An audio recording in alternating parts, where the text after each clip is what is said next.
In battle, the hand that trembles invites death. In daily life, the mind that wanders invites ruin. Self-control is not simply a virtue, it is the sword that cuts through all confusion. I am Miyamoto Musashi. I wrote the Book of Five Rings, not to glorify killing, but to teach the way of clarity, discipline, focus, victory over the self. Today, I offer you a path, not to strike your enemies, but to master your instincts. Rage, laziness, fear, indulgence, these are the assassins that walk beside you every day. You must see them, you must know them, and then you must defeat them. What I teach is not easy, but neither is war. In this guide, we will walk together through the principles of true restraint, using my own strategies forged on battlefields and in silence where the real war is always within. Control your desires, or they will control you. Subscribe to this channel. For those who seek the way, you must train not once, but constantly. I will teach more, but only if you return. Draw your sword, not in anger, but in discipline. Let us begin. Chapter 1. The Warrior. Within you stand before a mirror, but what do you see? Perhaps a face worn by daily battles, eyes that betray inner turmoil, or shoulders bearing invisible weights. But I see something different. I see a warrior who has yet to discover their true strength. I am Miyamoto Musashi, and I have faced 1,000 opponents. Yet the greatest battles I fought were not won with steel, but with will. The mastery of self precedes the mastery of others. This is the first truth you must understand. Think of your mind as an uncut diamond. Within it lies immeasurable value, but without proper shaping, its potential remains locked away. Each day, this raw power scatters in 1,000 directions. Desires pulling you here, fears pushing you there, anger clouding your vision like morning mist before a crucial battle. You feel it, don't you? The constant internal warfare. The moment you decide to work, your mind yearns for distraction. When you choose to eat well, your body screams for indulgence. As you attempt to save money, impulse whispers seductive promises of momentary pleasure. These are not mere inconveniences. They are battles, as real as any I have fought with sword in hand. But here is what you must understand. These inner conflicts are not your weakness. They are your dojo, your training ground. Every urge resisted, every impulse mastered, every moment of discipline maintained, strengthens the warrior within. This is where true power begins. I have watched men with superior weapons fall to those with superior spirits. I have seen armies crumble not from external force, but from internal chaos. In your modern world, the principles remain unchanged. The person who cannot control their own mind will always be at the mercy of those who can. Picture yourself in battle, not with swords, but with the challenges that arise each day. Your phone beckons like a siren, promising sweet distraction. Your bed calls to you when vital work awaits. Your tongue craves what your body does not need. Each of these is an opponent, testing your resolve, probing for weakness. But you are not defenseless. Within you resides a power that most never discover. It is the power to stand unmoved while emotions storm around you. The strength to act when your body screams for rest. The wisdom to remain silent when anger demands speech. This is not about suppression. A warrior does not deny their humanity. They master it. Every emotion becomes a tool, every challenge an opportunity. Anger transforms into focused intensity. Fear becomes heightened awareness. Desire fuels discipline rather than distraction. To know 10,000 things, know one. Think deeply, yourself.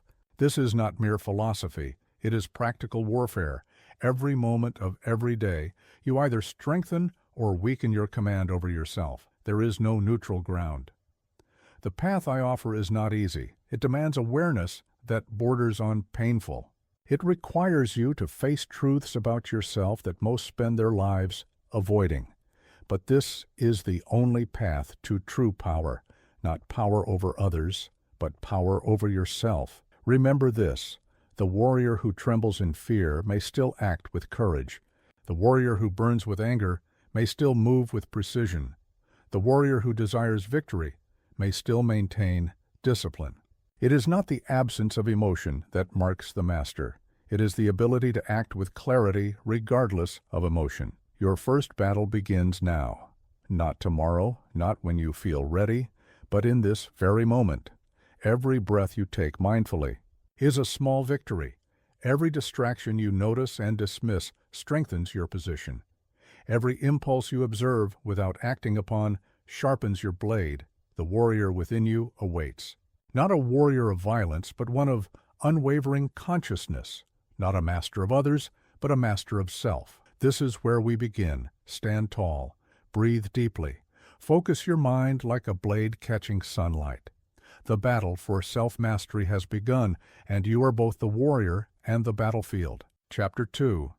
Emptiness and the Enemy of the Mind. The depths of winter, I once spent 3 months in a mountain cave. No company but the whistling wind.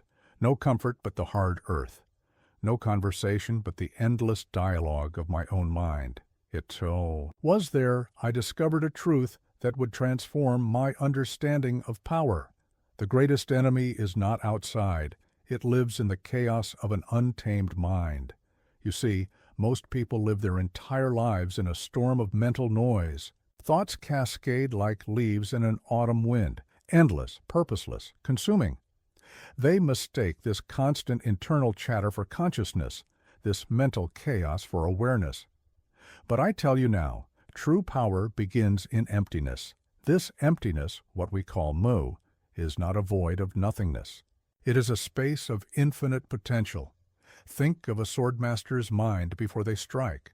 There is no thought of striking, no internal debate about technique, no fear of failure. There is only pure, unfettered awareness.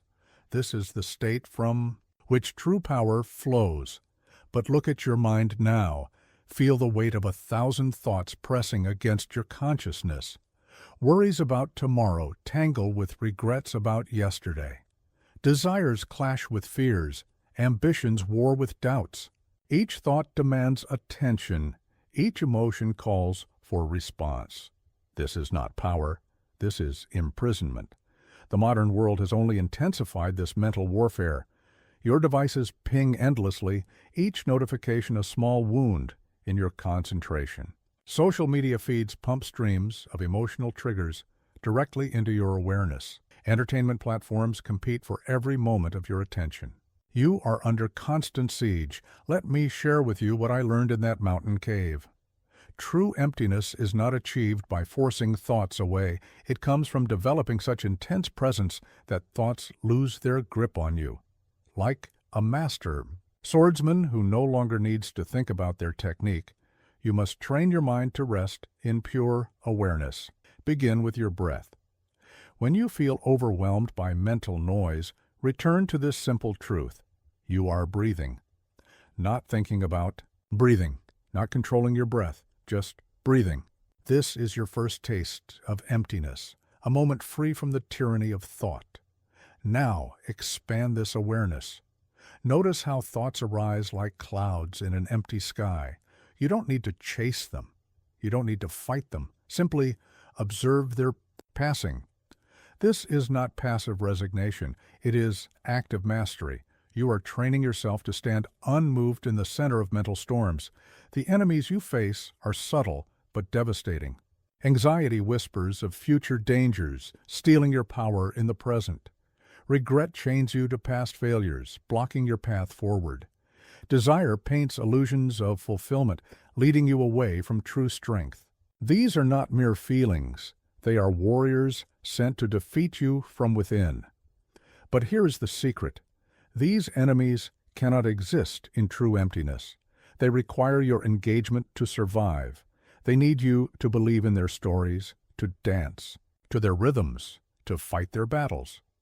When you learn to rest in emptiness, they lose their power over you. This is why I teach the way of no mind, not as philosophical concept, but as practical combat technique.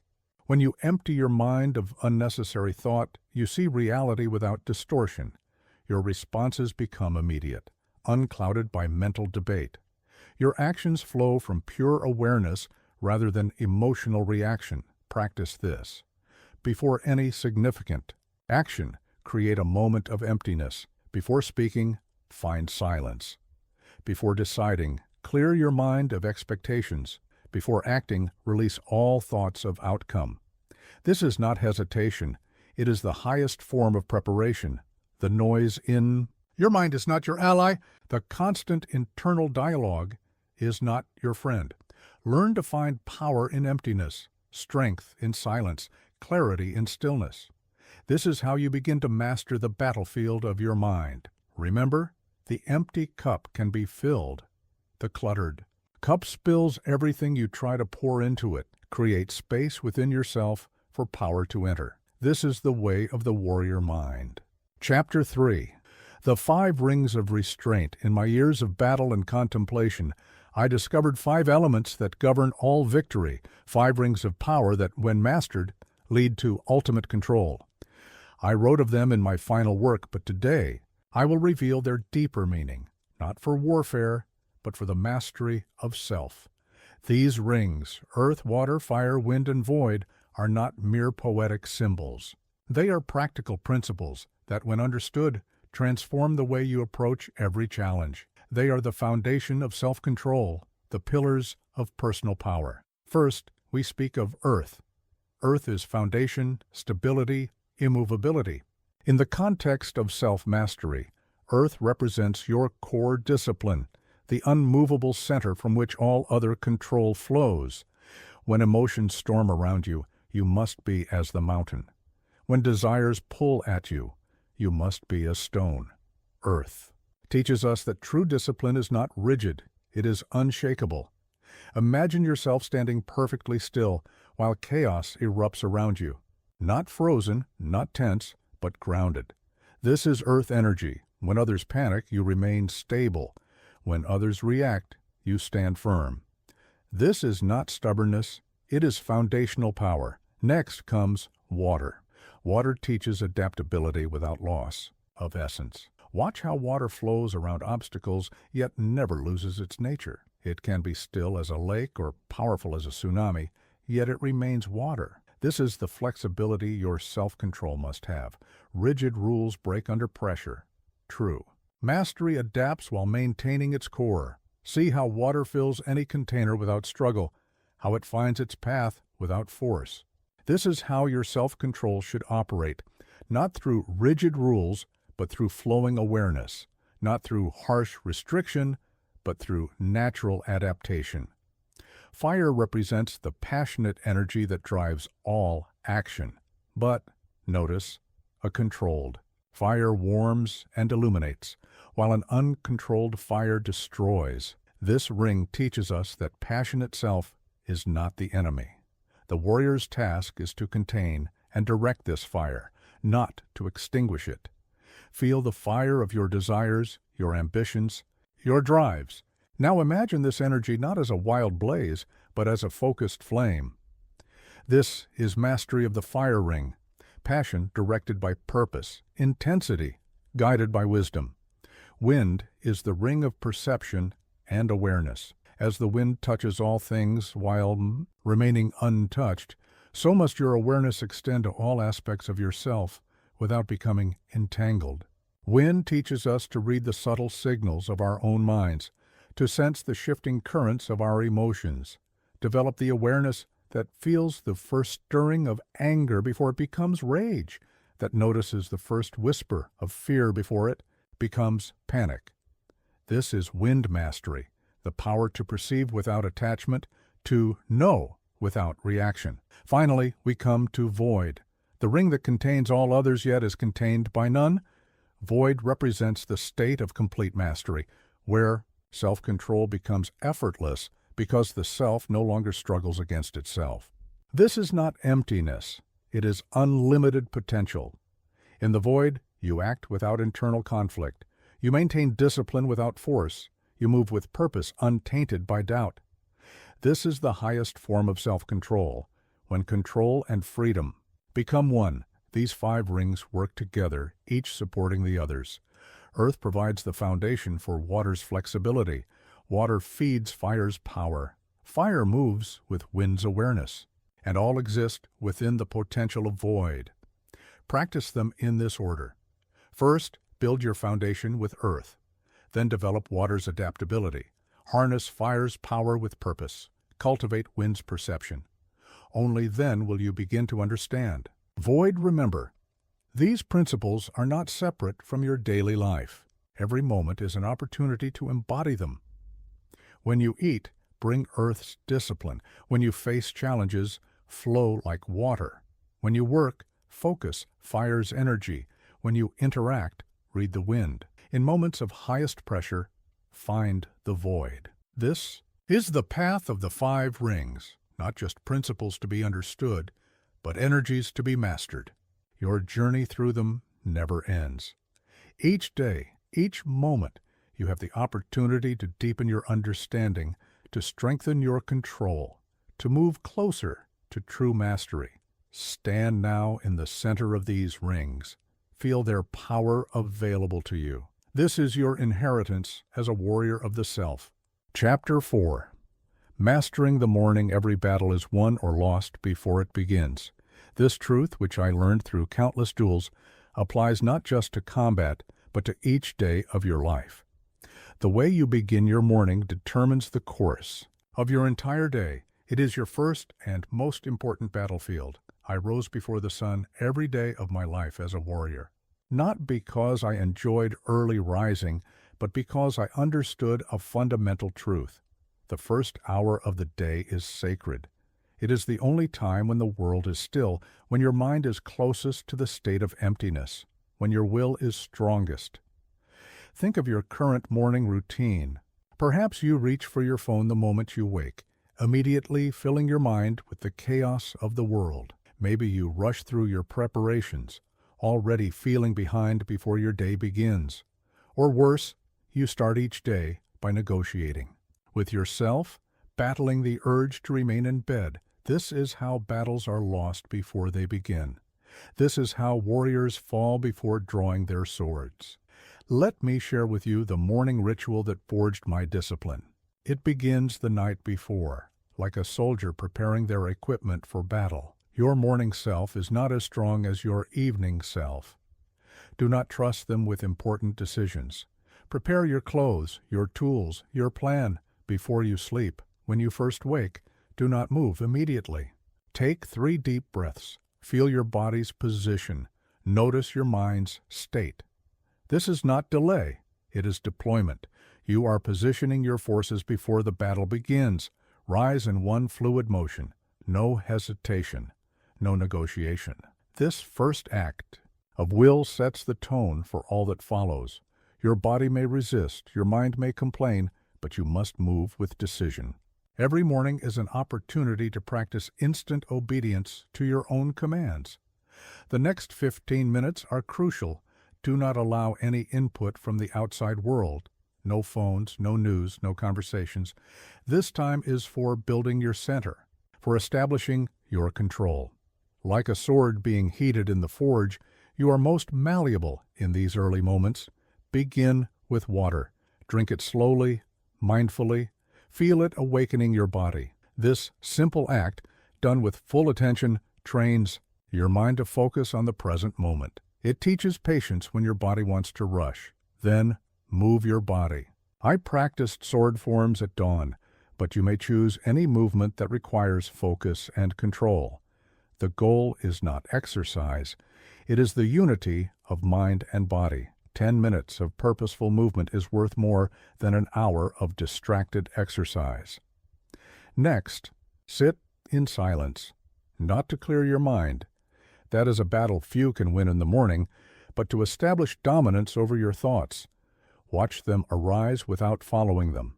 5 minutes of this practice will strengthen your mental control more than hours of late-day meditation. Now attend to your appearance with precision. This is not vanity, it is ritual. How you prepare your outer self reflects and reinforces your inner discipline. Take pride in these details. They are small battles that prepare you for larger ones.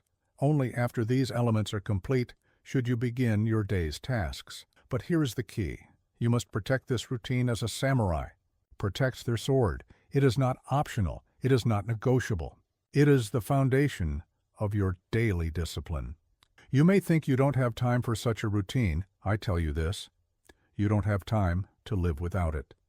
Every minute invested in morning discipline returns hours of focused power throughout the day. For those who protest that they are not morning people, understand this. I do not speak of preference, but of practice. The warrior does not wait for perfect conditions. They create them. Your morning resistance is not your nature. It is your opponent. And like any opponent, it can be defeated through strategy and persistence. Start tomorrow. Not perfectly. Perfection is the enemy of progress, Mista. But start. Rise slightly earlier than necessary. Follow these principles in simple ways. Build your routine like a master craftsman builds a sword with patience, attention, and daily dedication. Remember, the morning is more than the beginning of your day. It is your daily chance to reforge yourself. Win this battle, and you will find victory comes easier in all others. Chapter 5, Cut Once, The Power of Decisiveness. All my duels, I never struck twice when once would suffice. This was not mere efficiency.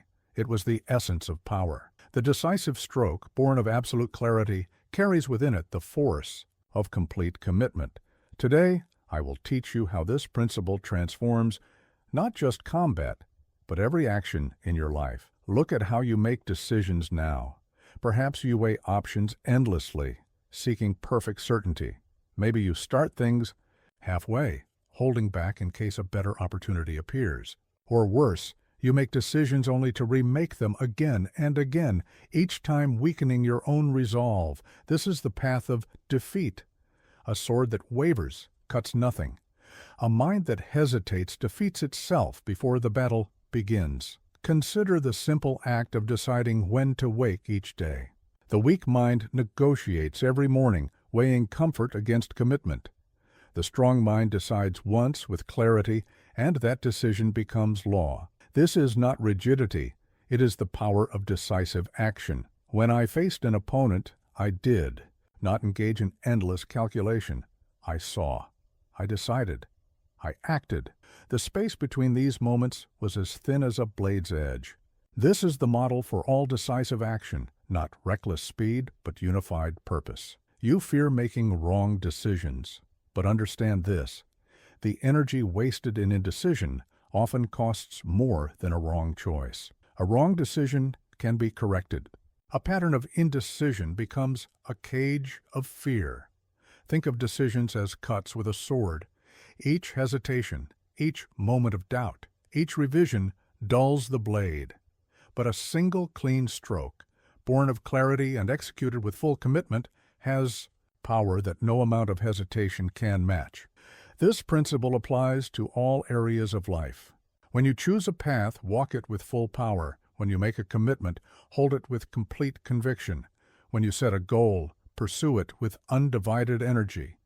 This is how decision becomes destiny. Let me share with you the way of decisive action. First, you must understand that perfect certainty is an illusion. Even in sword fighting, where life hangs on each movement, one cannot know everything.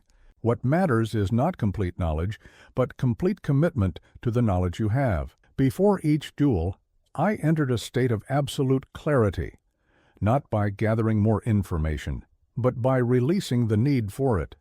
This is your first task, to recognize when you know enough to act.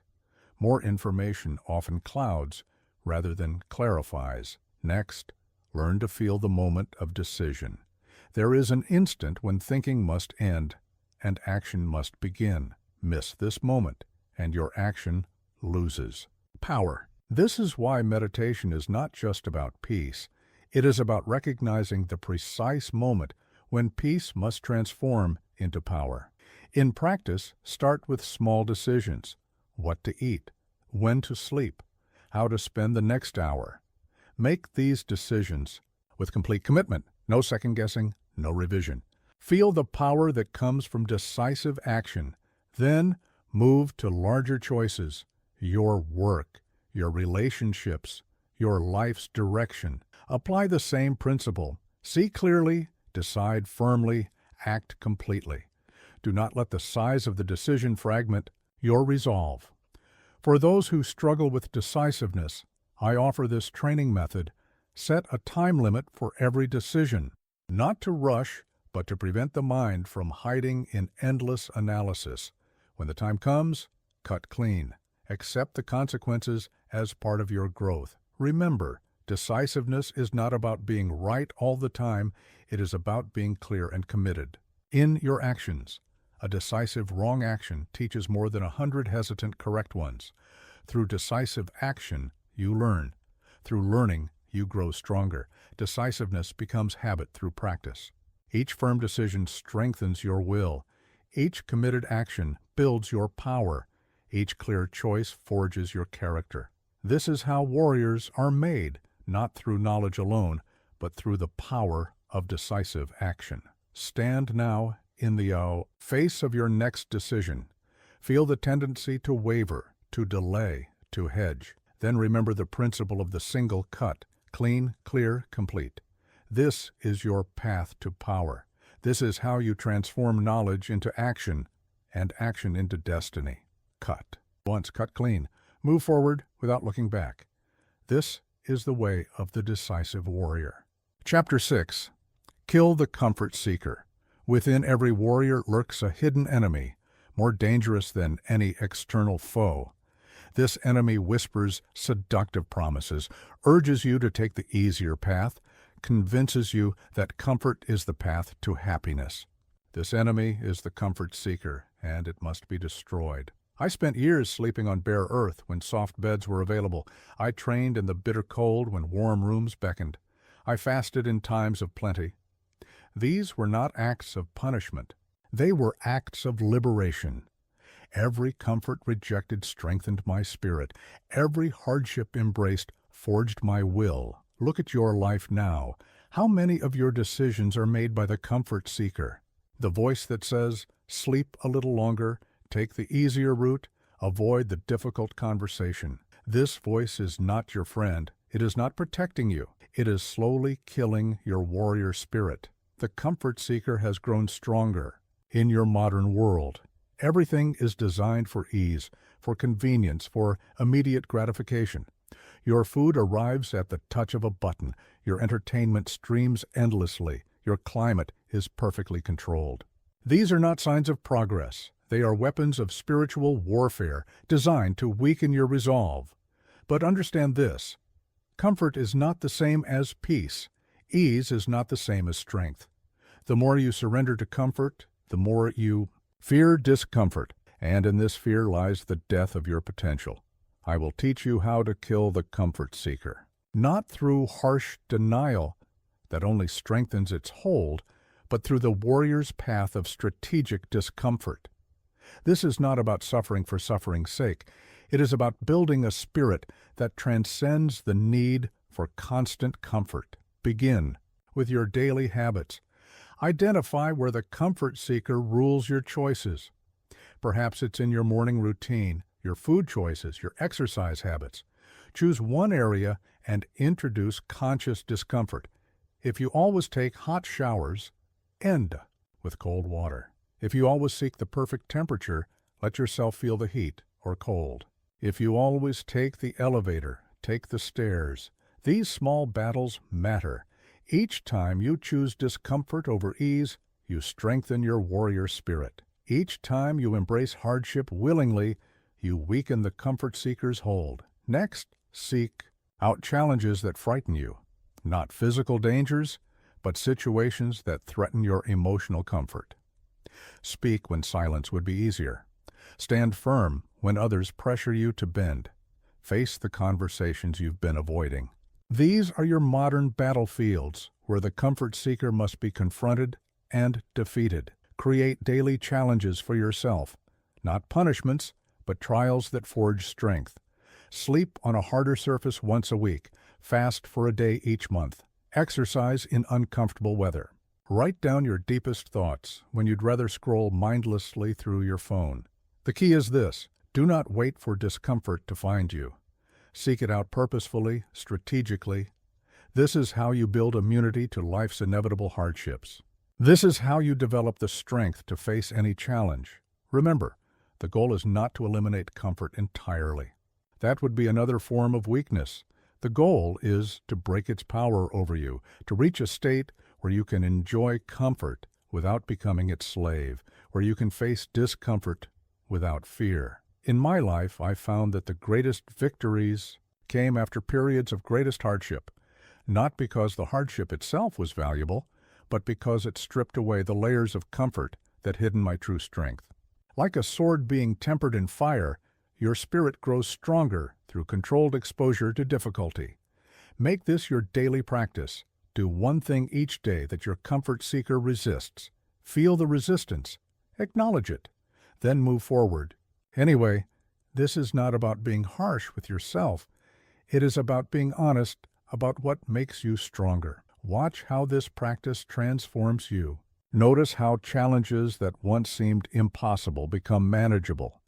Feel how your confidence grows, not from avoiding difficulty, but from facing it willingly. This is the warrior's path, not one of needless suffering, but of purposeful strengthening. The comfort seeker will not die easily.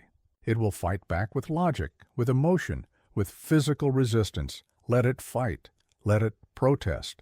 And then do what needs to be done anyway. This is how warriors are forged, not in comfort, but in the willing embrace of necessary hardship.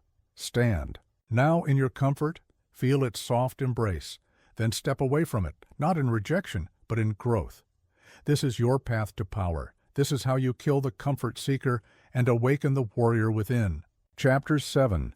Food, Flesh, and Focus. Throughout my life, I ate simply, rice, vegetables, fish when available. Not from poverty, but from understanding. The warrior who cannot control their appetite cannot control their destiny. Your body is not just a vessel for pleasure. It is the foundation of your power, the instrument of your will. Look at how you approach food in your modern world. Endless variety, constant availability, artificial flavors designed to override your natural signals. Every meal becomes an opportunity for indulgence, every hunger a demand for immediate satisfaction. This is not freedom, it is sophisticated slavery.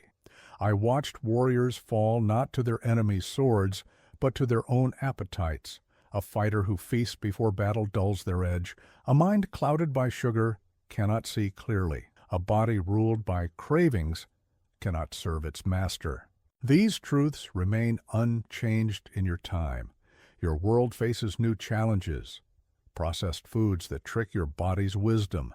Artificial stimulants that promise energy but steal your power. Endless snacks that keep you forever grazing, never hungry, never satisfied. These are not conveniences. They are weapons of war against your self-control. Let me teach you the warrior's way of nourishment.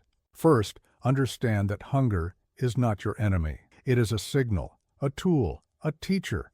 Learn to sit with hunger without immediate reaction. Feel its presence without being ruled by it. This is not about denial. It is about mastery. Start with timing. Establish clear boundaries for when you eat. Not when you want to eat, not when others eat, but when you have decided is optimal for your power. This is your first act of food discipline. 3 meals, no snacks, or 2 meals if that serves your purpose better. The number matters less than the commitment. Next, simplify your choices. A warrior does not need 50 options for breakfast. Choose foods that serve your power, not your pleasure alone. This doesn't mean eating without enjoyment. It means finding enjoyment in foods that strengthen you. Fresh vegetables, clean proteins, natural fats. Foods that your ancestors would recognize. Learn to distinguish between true hunger and false cravings. True hunger builds slowly, accepts simple food, feels satisfied with enough. False hunger comes suddenly, demands specific foods, never feels satisfied. Train yourself to respond only to true hunger. This is how you reclaim your power over appetite. The modern warrior faces unique challenges. Your food is designed to be addictive. Your schedule is chaotic. Your social world revolves around eating and drinking. These are not excuses. They are battles to be won. Every time you resist an unnecessary snack, every time you choose water over sugar, every time you eat mindfully instead of mindlessly, you grow stronger. Practice this. Before each meal, pause. Take 3 deep breaths. Look at your food. Consider its purpose, not as entertainment, but as fuel for your power. Eat slowly, with full attention. This is not about savoring every bite like some pleasure seeker. It is about maintaining control, about staying present, about treating nourishment as the sacred act it is. Your body is your primary weapon. Like a sword, it must be maintained with precision. Too much food dulls your edge. Too little weakens your strike. The right amount of the right foods at the right times, this is how you forge physical power. But this is not just about food. It is about mastery over your physical form. Regular exercise is not optional for the warrior. Movement is not just for health. It is for power. Choose forms of movement that challenge you, that require focus, that build both strength and control. When you exercise with purpose. Not for appearance, not for social approval, but for power. Every movement should be deliberate. Every session should leave you stronger, not just tired. This is the difference between training and merely exercising. The harmony of food and movement creates focus. When you eat clean, your mind becomes sharp. When you move with purpose, your spirit grows strong. When you master your appetites, your will becomes unshakable. This is the triangle of physical power: food, flesh, and focus. For those who struggle with this discipline, start small, but start now. 1 clean meal, 1 focused workout, 1 day without snacks. Build from there. The warrior's path is not about perfection. It is about progression. Each small victory over appetite strengthens your command over yourself. Remember, your body is not your enemy. Your appetites are not your masters. They are forces to be directed, energies to be harnessed. When you control your physical form, with wisdom and purpose, you create the foundation for all other forms of power. Stand now before your next meal. Feel the habitual urges, the mindless cravings, the social pressures. Then remember your warrior's purpose. Eat for power. Move for strength. Live for mastery. This is the way of the warrior's body. Chapter 8. Anger is a false blade. I have seen warriors fall not to superior skill but to their own rage. They mistake anger for strength, fury for power. They believe that by channeling their rage, they become more formidable. This is the greatest self-deception a warrior can suffer. Anger is not a weapon. It is a wound. Think of the last time anger possessed you. Perhaps someone challenged your honor, questioned your abilities, or simply cut you off in traffic. Remember how your body tensed, how your mind narrowed, how your breath became shallow and quick. In that moment, you felt powerful. But this was the power of a falling rock, crude force without direction, strength without strategy. You live in a world that constantly provokes anger. Social media feeds you outrage. News channels amplify conflict. Even your entertainment celebrates righteous fury. They tell you this anger is justified, that it is healthy, that it drives positive change. They are selling you a false blade, one that cuts its wielder first. Let me share with you what I learned about anger through countless duels. The angriest opponent was always the most predictable. Their rage made them strong but blind. Their fury gave them force but robbed them of precision. They felt powerful but became weak. This is the paradox of anger. The more it fills you, the more it empties you of true strength. But I do not teach suppression. A warrior who denies their anger becomes its prisoner just as surely as one who indulges it. Instead, I will teach you the way of transformation, how to turn anger's raw energy into focused power. First, you must learn to recognize anger's approach before it possesses you. Notice the first tightening in your chest, the first heat in your face, the first narrowing of your vision. These are anger's harbingers. When you catch anger early, You can direct its energy rather than being directed by it. Practice this. When you feel anger rising, immediately focus on your breath. Not to calm yourself, that comes later, but to establish a point of awareness, separate from the anger. Your breath becomes your anchor, your reference point outside the storm.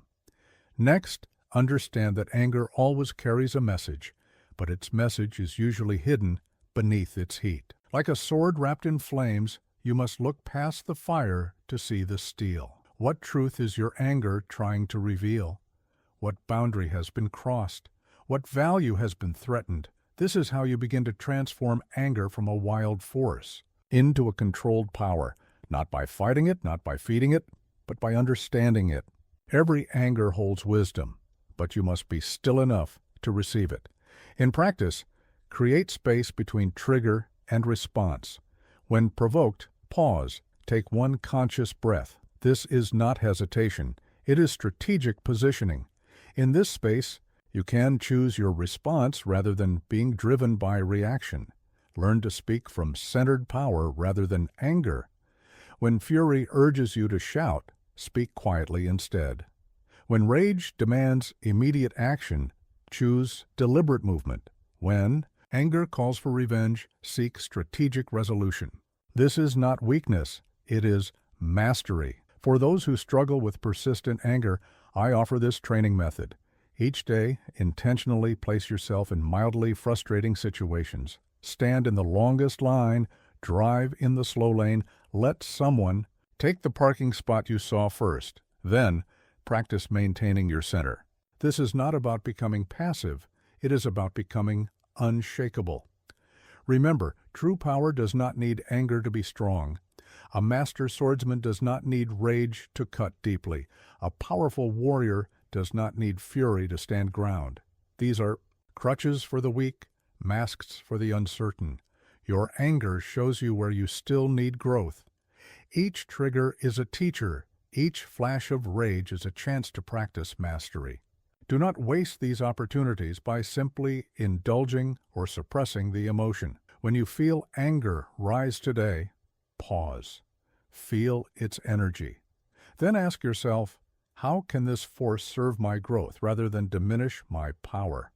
How can this moment make me stronger rather than weaker? This is how warriors turn obstacles into opportunities. Stand now in the face of what angers you. Feel the familiar heat rising.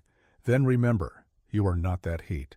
You are the awareness that watches it rise and fall. You are not the anger. You are its master. Let go of the false blade of anger. Grasp instead the true sword of conscious power. This is the warrior's way. Chapter 9. The discipline of stillness. In my years of training, I discovered a truth that few warriors ever grasp. The highest form of power lies not in movement, but in stillness. Not in action, but in the capacity to remain unmoved when action is not needed. This is not the stillness of sleep or laziness. It is the stillness of a blade perfectly balanced, of a mind perfectly centered. Your world fears stillness. It runs from silence. Every moment must be filled with noise, movement, distraction. Your devices buzz constantly. Your entertainment never ends. Your minds race from thought to thought like leaves in a storm. This constant motion is not life. It is fear of life's depths. I spent years practicing Zazen, sitting in perfect stillness for hours. Not because I enjoyed it. At first, every moment was torment. My body screamed for movement. My mind rebelled against silence. But I persisted because I understood. The warrior who cannot be still cannot truly move with power.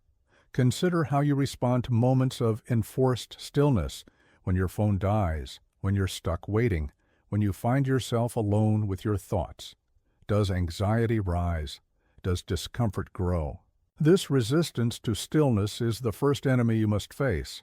Let me teach you the way of strategic stillness. First, understand that stillness is not the absence of energy. It is energy, perfectly contained. Like a drawn bow before release, like a coiled spring before action, stillness holds power. Begin with your body. Find a position you can hold without shifting, seated, standing, it matters less than your commitment to remain there. Start with 5 minutes. Not because 5 minutes is enough, but because mastery begins with what you can manage. As you sit, notice how your body fights stillness. Itches arise, muscles twitch, discomfort grows. Do not resist these sensations. Do not indulge them either. Simply observe them with the same detachment you would observe clouds passing overhead. Your mind will be your greatest challenger. It will create emergencies, remember urgent tasks, invent reasons to move. This is not failure. This is the training. Every time you notice your mind pulling you from stillness, you have an opportunity to strengthen your command. Gradually extend your practice. 5 minutes becomes 10. 10 becomes 20. But remember, the measure of progress is not time, but quality of stillness. Better to sit in perfect stillness for 5 minutes than to fidget for an hour. This practice will transform your daily life. You'll find yourself able to remain calm in chaos, centered in conflict, focused when others fragment. This is not just meditation, it is warrior training. In practical terms, begin implementing strategic stillness throughout your day. Before responding to a provocative message, pause in stillness. Before making an important decision, find your center. Before engaging in any conflict, however small, become internally still. For those who struggle with stillness, I offer this training approach. Start with your hands. Place them palm down on your legs. Keep them perfectly still while allowing everything else to move naturally. Then reverse. Allow your hands to move while keeping your arms still. This progressive isolation builds your capacity for conscious stillness. Understand that stillness is not passivity. A tiger crouched before. The pounce is still. A master archer at full draw is still. This is active stillness, power perfectly contained, ready to be released with precision. In your modern context, practice stillness in challenging environments, in busy cafes, on public transport, in meetings, not by disconnecting, but by remaining. Perfectly present yet unmoved by the chaos around you. Notice how stillness affects those around you. In a world of constant motion, the one who can be truly still holds power. People sense it, respect it, are drawn to it. This is not a trick or technique. It is the natural authority of centered power. Learn to love silence, not as an escape from life, but as life's foundation. In silence, you can hear truth. In stillness, you can feel power. In perfect stability, you find perfect freedom to act. Remember, every great action emerges from stillness. Every powerful movement is born from perfect stability. Every decisive moment requires a centered mind. This is why warriors train in stillness as diligently as they train in motion. Stand now in your stillness. Feel the urge to move, to speak, to act. Then choose to remain centered, stable, present. This is not inaction. This is power awaiting its perfect moment. This is the discipline of stillness, the warrior's path to unshakable strength. Chapter 10. Distraction. Is the modern sword, wound in my era, a moment's distraction in battle meant death by the sword. Today you face a different kind of combat, one where the wounds are not visible, but cut just as deep. Your attention is under constant assault. Each notification is a blade. Each interruption is an arrow. Each scroll through endless content is a slow bleeding of your power. I see warriors of the modern age, armed with powerful tools and vast knowledge, rendered helpless by their own devices. Their minds, capable of greatness, fragment into 1,000 pieces. Their focus, meant for deep work and meaningful achievement, scatters like leaves in a storm. This is not accident. It is warfare. The merchants of distraction have studied the weaknesses of your mind with the precision of master strategists. They know exactly how to hook your attention, exactly when to pull you away from purpose, exactly how to keep you endlessly engaged, yet never satisfied. Let me share what I learned about combat focus, translated for your modern battlefield. First, Understand this: your attention is your life force. Where your focus goes, your power flows. Every time you allow it to be divided, you become weaker. Every time you surrender it to distraction, you suffer a subtle defeat. The solution begins with awareness. A warrior must first recognize they are under attack. Look at your daily life. How many times is your focus broken? How often do you check your phone without purpose? How regularly do you switch between tasks before completion? These are not mere habits, they are wounds in your mental armor. Start your counteroffensive with your environment. A samurai would never enter battle surrounded by distractions. Yet you try to do important work with notifications active, emails open, messages pending. This is like fighting with your eyes closed. Your armor loose, your stance weak. Create zones of pure focus. Clear your physical space. No phones, no tablets, no unnecessary screens. Clear your digital space. Close every app and browser tab not essential to your current task. Clear your time. Set specific periods where you are simply unavailable to the world's demands. Next, train your attention like you would train a sword arm. Start with 10 minutes of single-pointed focus. Choose one task, any task, and commit to it completely. When distraction comes, and it will come, notice it and return to focus. This is not about perfection. It is about practice. For those who struggle with constant digital distraction, I offer this training method. Use your devices as tools, not masters. Set specific times for checking messages. Turn off all notifications except from humans who truly matter. Create barriers between you and easy distraction. Remove social apps, use website blockers, make distraction require conscious effort. Learn to recognize the urge to distract yourself. This restless impulse to check devices, to switch tasks, to seek novelty, this is not natural. It is conditioned. Like a swordsman learning to control their reflexes, you must learn to control these impulses. Practice progressive focus training. Start with 10 minutes. When that becomes comfortable, extend to 20, then 30. Build your focus like you would build any warrior skill gradually, consistently, with full commitment to mastery. The most crucial battles of your life will be won or lost in moments of focus. The great work you are capable of, it requires sustained attention. The deep connections you seek, they demand genuine presence. The wisdom you pursue, it only reveals itself to the focused mind. Develop contemplation rituals. Before opening any device, pause. Take one conscious breath. Ask yourself, is this necessary now? Is this serving my purpose? Or am I surrendering to distraction? This small pause can save hours of scattered attention. For critical tasks, employ the principle of full engagement.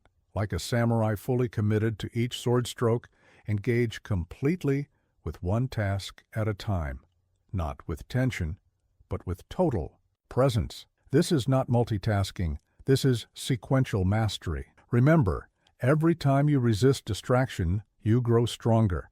Every time you maintain focus in the face of interruption, you forge mental power.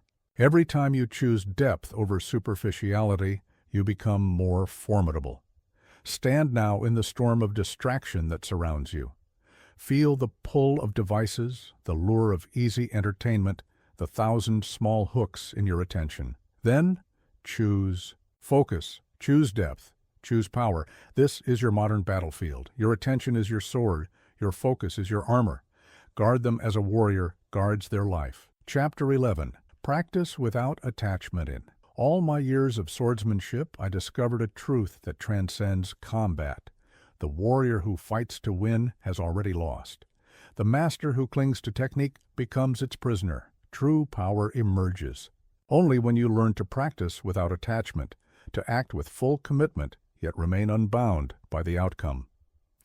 Look at how you approach your goals now. Perhaps you grip them so tightly your hands shake. Maybe you measure each step against an imagined perfect result. Or worse, you hesitate to act at all, fearing that imperfect action is worse than no action. This attachment to outcomes doesn't drive excellence. it prevents it. Your modern world amplifies this problem. Every action can be measured, every result compared, every moment judged against an ideal. Social media turns life into performance. Technology makes every mistake preservable, every failure visible. You live under constant pressure to prove your worth through results. Let me share what I learned about detached practice through decades of sword work. When I first began, I was obsessed with winning. Each duel became a test of my worth. Each practice was judged against perfection. This attachment didn't make me better. It made me rigid, predictable, afraid. The breakthrough came through understanding. Perfect technique is not the goal. Perfect practice is. And perfect practice means full engagement without attachment to results. Like a musician who plays with complete devotion, yet remains unconcerned with applause. Like an archer who focuses entirely on form while remaining detached from whether the arrow strikes. Begin with your daily practices. Whatever you do, exercise, work, study, creation, approach it with full commitment but zero attachment. Engage completely in the process. Pour yourself into the action. But release all concern for the outcome. This is not about lowering standards. A warrior maintains the highest standards precisely because they are not attached to meeting them. When you release the need for specific results, you free yourself to pursue excellence without fear. Practice this. Before any important task, set your intention clearly. Then release it completely. Focus entirely on the present action. Not on what it might lead to, not on how others might judge it, not on whether it meets your expectations. Just this movement, this moment, this breath. For those who struggle with detachment, I offer this training method. Practice skills that have no practical purpose. Learn to juggle. Practice calligraphy. Build something purely for the joy of building. When there is no external reward, you can focus purely on the practice itself. Understand that attachment creates tension, and tension prevents flow. A sword swung with desperate need to strike becomes stiff, loses power. A mind gripped by need for specific outcomes becomes rigid, loses creativity. Release the attachment, and natural power flows. In your work, practice this principle daily. When writing, release the need for perfect words. Just write. When creating, release the need for guaranteed success. Just create. When learning, release the need for immediate mastery. Just practice. This extends to all areas of life. In relationships, love fully but hold loosely. In business, work with complete dedication but remain unattached to specific outcomes. In personal growth, pursue excellence while accepting wherever you are right now. Notice how attachment manifests in your body. Feel how your shoulders tense when you grip results too tightly. Observe how your breath shortens when you demand specific outcomes. These physical signs reveal where you need to practice release. Remember, detachment is not detachment from action, but from the fruits of action. You still plan, you still prepare, you still act with full power, but you release all need for particular results. This is the paradox. When you release the need for specific outcomes, you become capable of achieving them. For those pursuing mastery in any field, this principle is essential. The master is not one who has perfected techniques, but one who has transcended them. Not one who never fails, but one who is unaffected by failure or success. Stand now in your practice. Feel the urge to control outcomes, to guarantee results, to prove worth through achievement. Then release it. Enter the pure space of practice without attachment. This is where true power lives. This is the way of practice without attachment, the path to power, beyond technique. Chapter 12. Time is your sword. As a swordsman, I learned that timing was everything. A perfect cut delivered at the wrong moment becomes worthless. A simple strike timed precisely becomes unstoppable. Your modern life operates under the same principle, yet few truly understand this power. Time is not just a resource, it is your primary weapon. Look at how most people treat time. They let it slip away in small moments, watching minutes bleed into hours. hours into days. They react to time's passage instead of directing it. They speak of spending time, killing time, wasting time, the language of those who do not understand its power. In your age, time has become even more precious, yet paradoxically, more disrespected. Technology promises to save time, yet steals it in 1,000 small ways. Social media, entertainment, and endless distractions create an illusion of activity while draining your most valuable resource. Let me share what I learned about time through the study of combat. In a duel, every moment carries life or death. There is no past to dwell on, no future to worry about, only the perfect present moment. This intensity of focus, this pure relationship with time, can transform your entire life. First, understand that time is not uniform.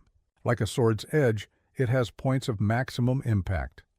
There are moments when your energy peaks, when your mind is sharpest, when your potential for action is greatest. These are your power hours. They must be protected and utilized with strategic precision. Begin by mapping your day's natural rhythm. When are you strongest? When does your mind feel clearest? When does your energy naturally rise and fall? This is not about forcing yourself into someone else's schedule. It is about aligning your actions with your personal time of power. Structure your day in 3-hour blocks. This is not arbitrary. It is based on the natural limits of focused human attention. 3 hours of concentrated effort followed by clear breaks. Like a swordsman who knows when to strike and when to rest, you must learn to move with time's natural flow. For those who struggle with time management, I offer this training method. For 1 week, track every minute of your day, not to judge or criticize, but to understand. Where does your time actually go? What patterns emerge? What moments are truly productive and what moments are merely busy? Learn to distinguish between 3 types of time. Power time, for your most important work. Preparation time, for planning and organizing. Recovery time, for rest and renewal. Each has its place, each must be respected. A warrior who only attacks, never rests, soon falls. In practical terms, protect your power hours fiercely. During these times, eliminate all distractions. No phones, no emails, no interruptions. Like a samurai in combat, your focus must be absolute. These hours are sacred. Treat them as such. Develop time rituals. Before beginning any significant work, take a moment to center yourself. Clear your space, both physically and mentally. Set a clear intention for the time block ahead. This is not mere preparation. It is a declaration of purpose. Remember, time responds to commitment. When you approach it with clarity and purpose, it seems to expand. When you waste it, it contracts. This is not mysticism. It is the practical reality of focused attention versus scattered effort. Learn to recognize time thieves, meaningless meetings, unnecessary conversations, mindless scrolling, random notifications. These are not just distractions. They are attacks on your power.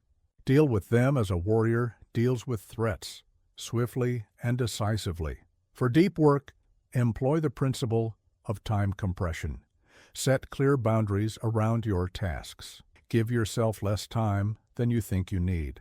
This creates the same focused intensity that a swordsman feels when facing a skilled opponent. No movement can be wasted. Use time as a tool for growth. Regular periods of intense focus build mental strength. Scheduled recovery prevents burnout. Clear boundaries train discipline. Your relationship with time shapes your character as surely as combat training shapes a warrior. Stand now in the flow of your day. Feel time moving around you, through you. Notice where you resist it, where you waste it, where you fear it. Then choose to align with it. Move with its rhythm. Use its power. This is how time becomes your sword, not through dominance, but through harmony. Not through resistance, but through strategic action. Every moment is an edge that can cut through. Distraction, through procrastination, through fear. Master your time, master your life. This is the warrior's way. Chapter 13. Isolation. As a forge, I spent years in solitude, living in mountain caves and remote forests, not from hatred of company, but from understanding.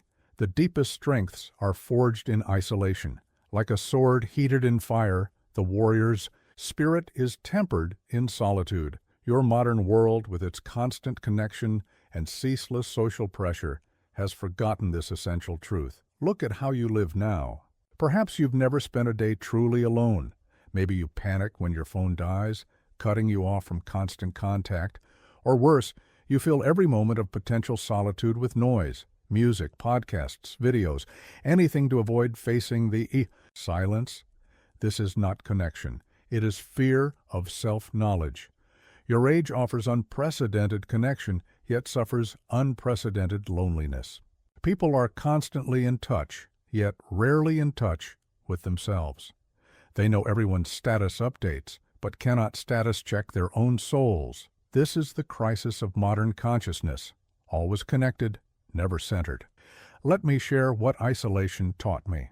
In those silent years, I discovered that what I thought was my personality was largely reaction. What I believed were my thoughts were mostly echoes.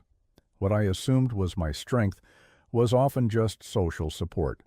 True power began only when these illusions fell away. First, understand that isolation is not punishment. It is purification. Like gold separated from ore, your essential nature emerges only when you step away from constant social influence. This is not about becoming a hermit. It is about finding your center so you can engage with others from strength rather than need. Begin with small isolations, 1 hour each day, without devices, 1 meal eaten in complete silence, 1 walk taken alone, without artificial sound. These are not deprivations. They are opportunities to hear your own wisdom, to feel your own rhythm, to discover your own truth. For those who fear solitude, I offer this training method. Start with 15 minutes of complete isolation. No phone, no music, no books, no distractions. Just you, sitting with yourself.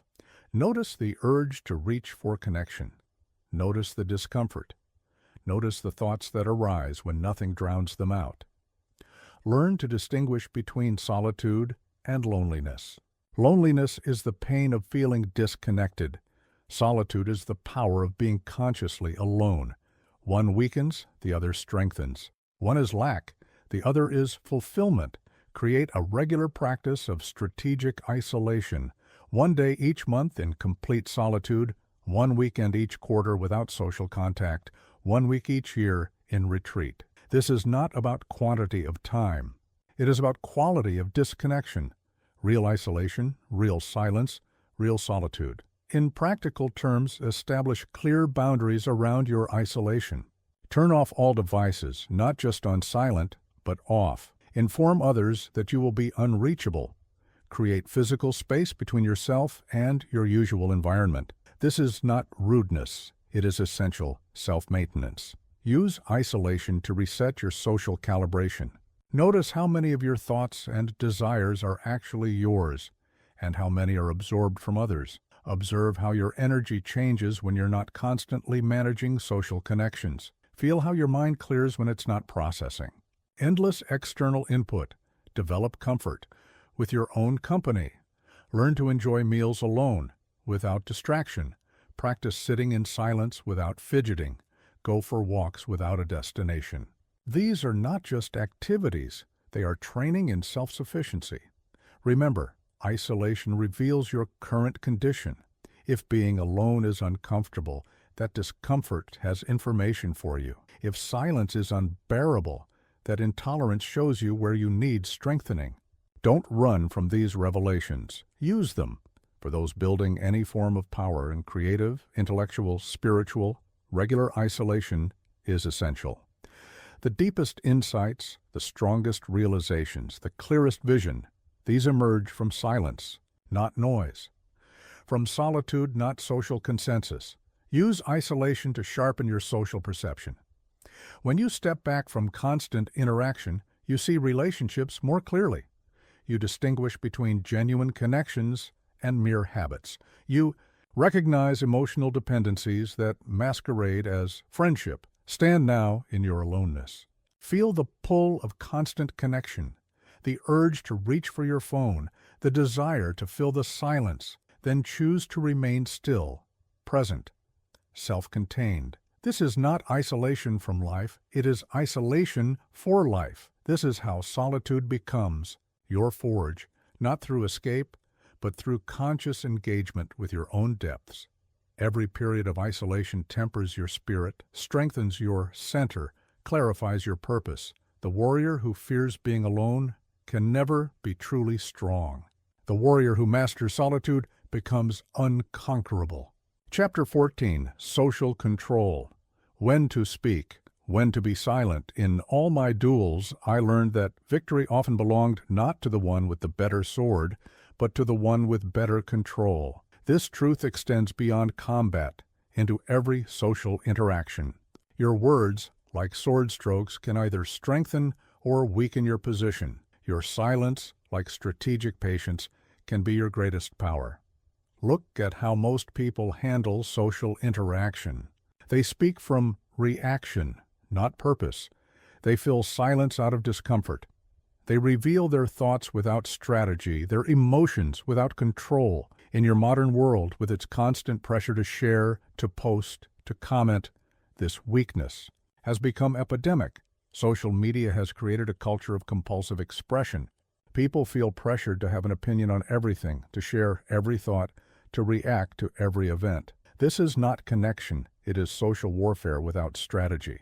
Every thoughtless word, every emotional post, every reactive comment becomes a self-inflicted wound. Let me share what I learned about social control through years of dealing with both allies and enemies. The strongest position is not held by the one who speaks most convincingly, but by the one who knows when not to speak at all.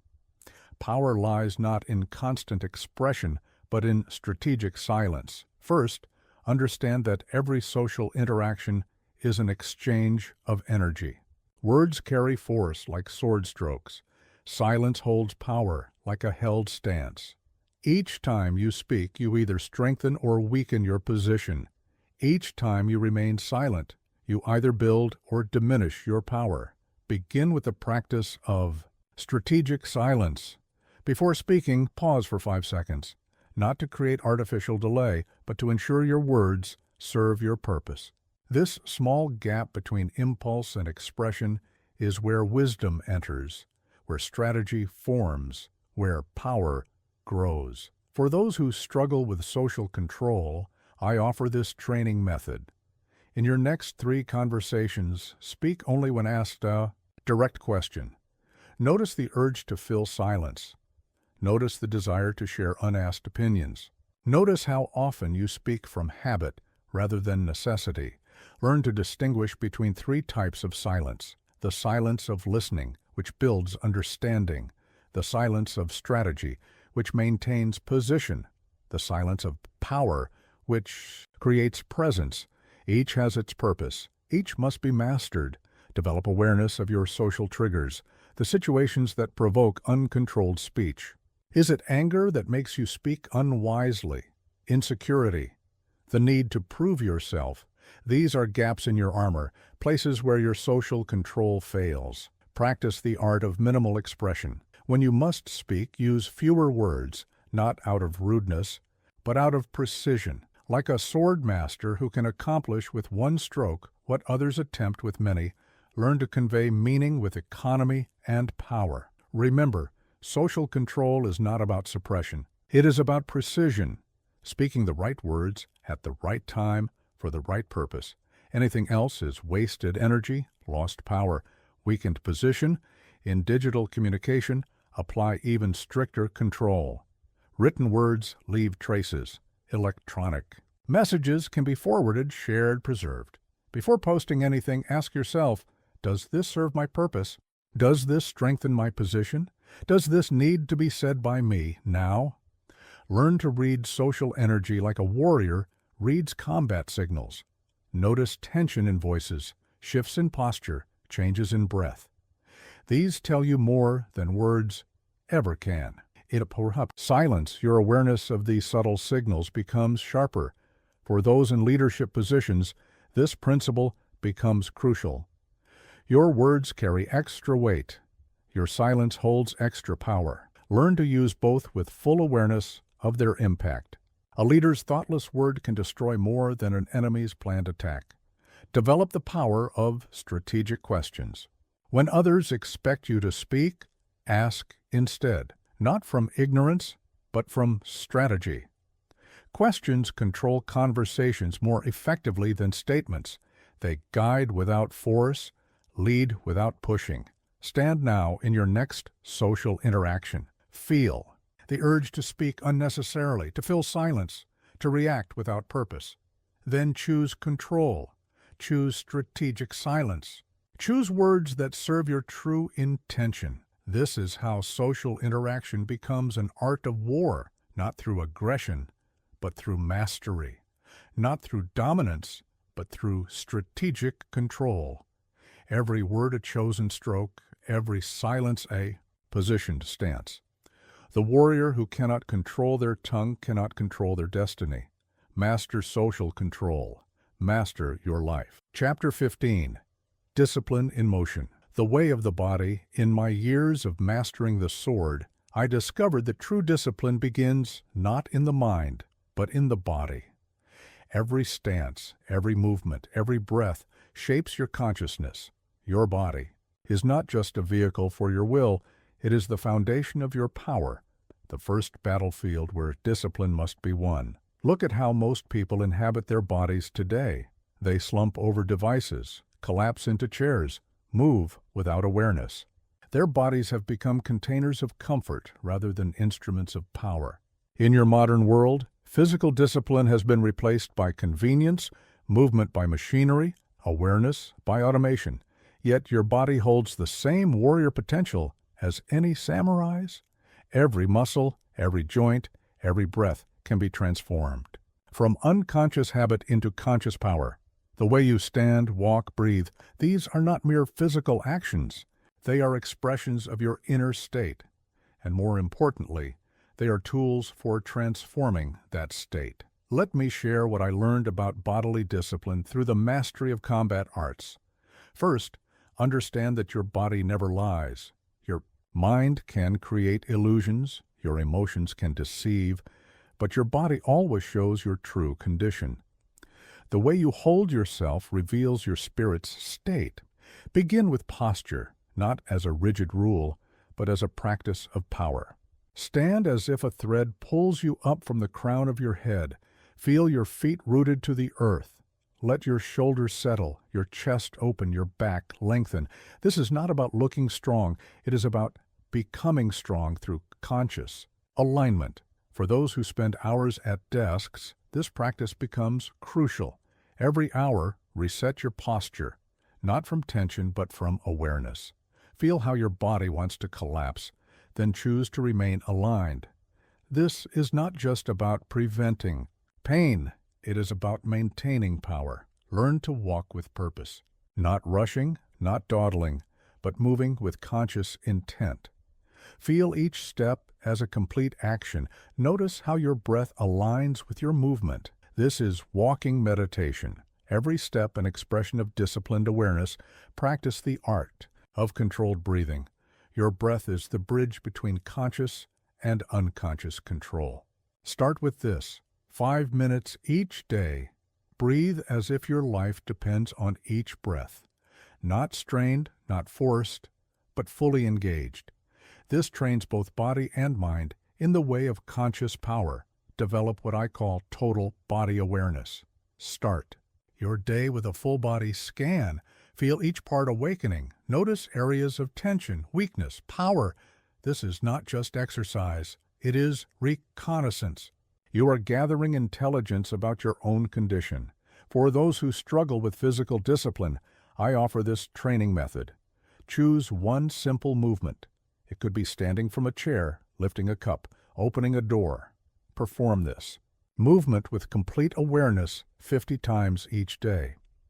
Notice how consciousness transforms even mundane actions into practices of power. Remember, physical discipline is not about punishment. It is not about forcing your body into submission. It is about aligning your physical form with your warrior spirit. Every conscious movement is a step toward mastery. In practice, create rituals of movement. Before beginning any important task, take 3 conscious breaths. Before entering any significant space, reset your posture. Before engaging in any confrontation, ground your stance. These are not mere habits, they are preparations for power. Train your body's reactions. When stressed, notice how you tense. When afraid, observe how you contract. When angry, feel how you tighten. Then choose different responses. This is how you reprogram your physical patterns, how you transform unconscious reaction into conscious action. Understand that physical discipline extends beyond exercise. It includes how you eat, how you rest, how you touch, how you move through space. Every physical action is an opportunity for practice. Every movement, a chance for mastery. Stand now in your body. Feel where you hold tension, where you collapse, where you resist. Then choose to align with power. Choose to move with purpose. Choose to inhabit your physical form as a warrior inhabits their armor, with respect, awareness, and strategic intent. This is how your body becomes your ally, not through dominance, but through partnership. Not through force, but through conscious cultivation. Every movement becomes an expression of discipline, every action a demonstration of power. The warrior's path is walked with the whole being, body, mind, and spirit aligned in purpose. Master your physical form. Master your life. Chapter 16. Fear and Death, the ultimate test of self-control. In every duel I fought, death stood as a silent witness, not as a threat, but as a teacher. Every warrior must face this ultimate reality. Our time is limited, our existence temporary. This is not morbid thinking. It is the foundation of true power.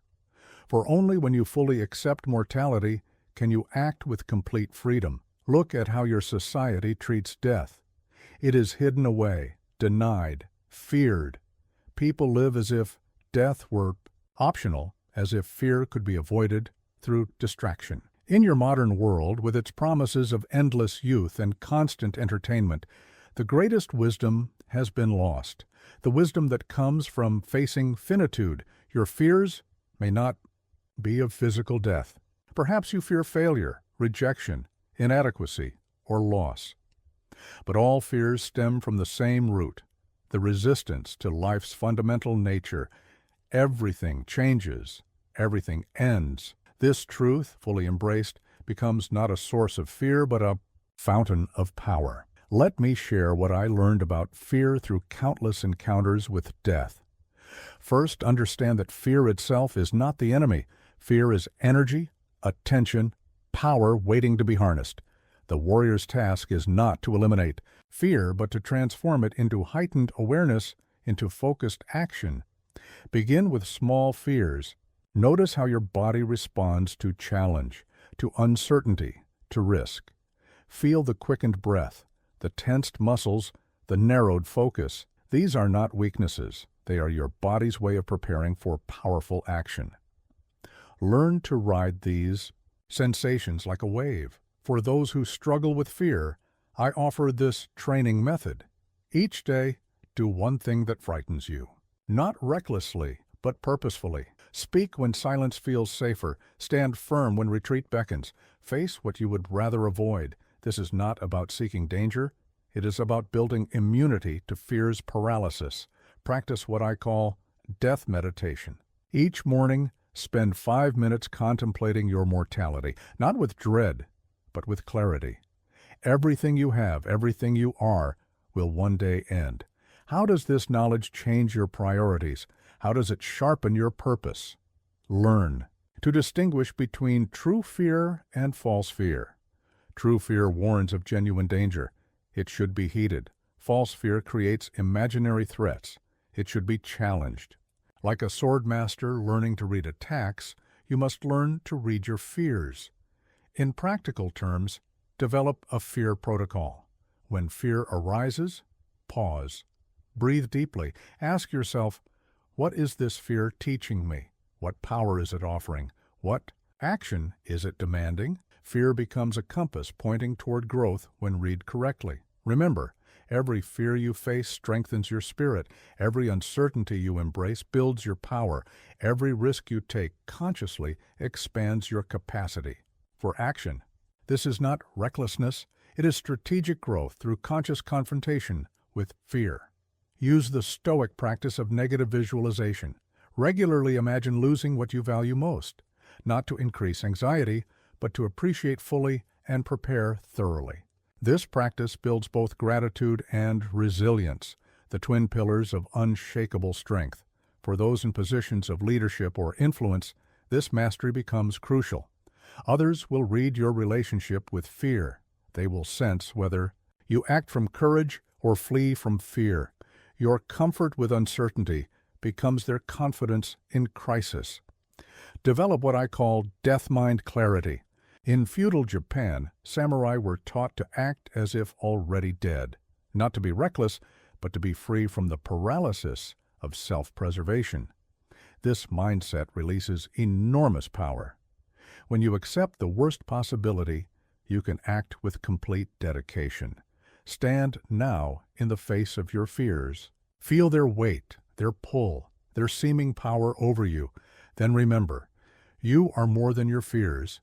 You are the awareness that watches fear arise.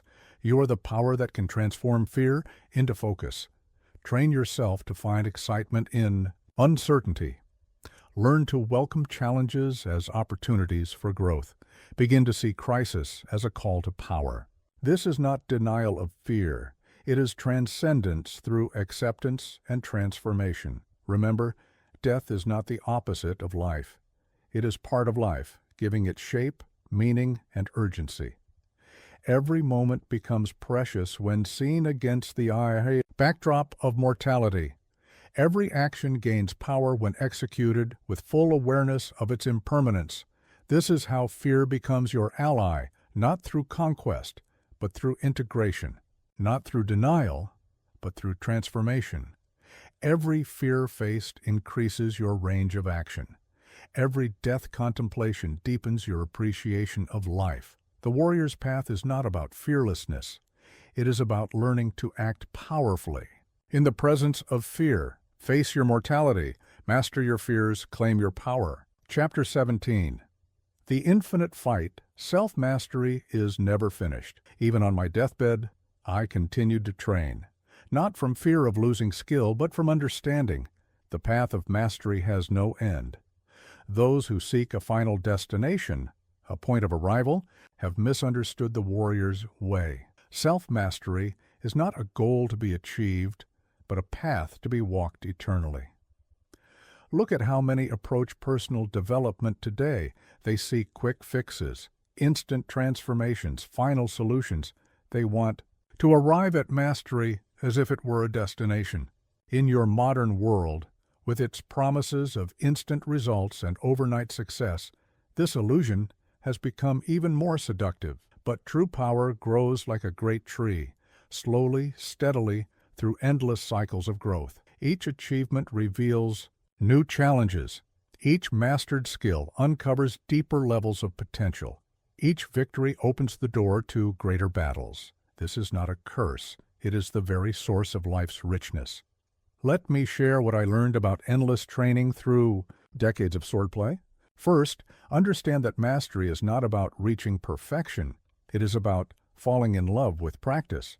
The master is not one who has finished learning, but one who has learned to love the process of growth itself.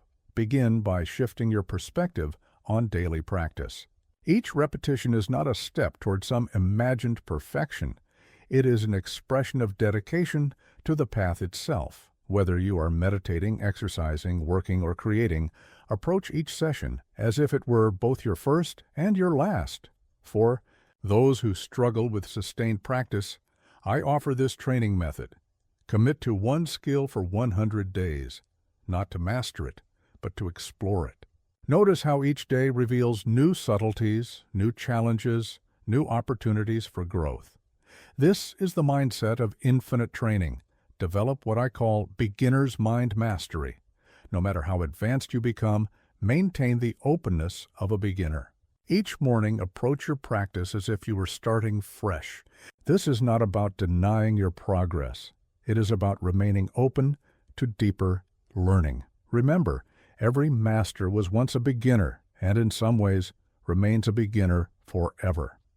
The more you learn, the more you realize there is to learn. The deeper you go, the deeper you discover you can go. This is not discouraging. It is liberating. In practical terms, create a sustainable practice rhythm, not intense bursts followed by exhaustion, but steady, consistent engagement. Like a river that carves through stone, not through force but through persistent flow, your practice should be regular, relentless, and relaxed. Learn to recognize the plateaus, those periods where progress seems to halt. These are not failures of practice. They are integral parts of the journey. Often it is during these apparent standstills that the deepest integration occurs. Keep practicing, especially when it seems nothing is happening. For those pursuing any form of excellence, this principle is crucial. The path never ends, the training never stops, the growth never ceases.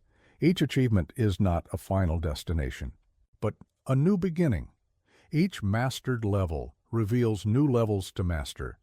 Develop what I call eternal student consciousness. Read continuously, study persistently, question regularly. The moment you think you know enough is the moment your growth begins to die. Maintain endless curiosity, perpetual openness to learning.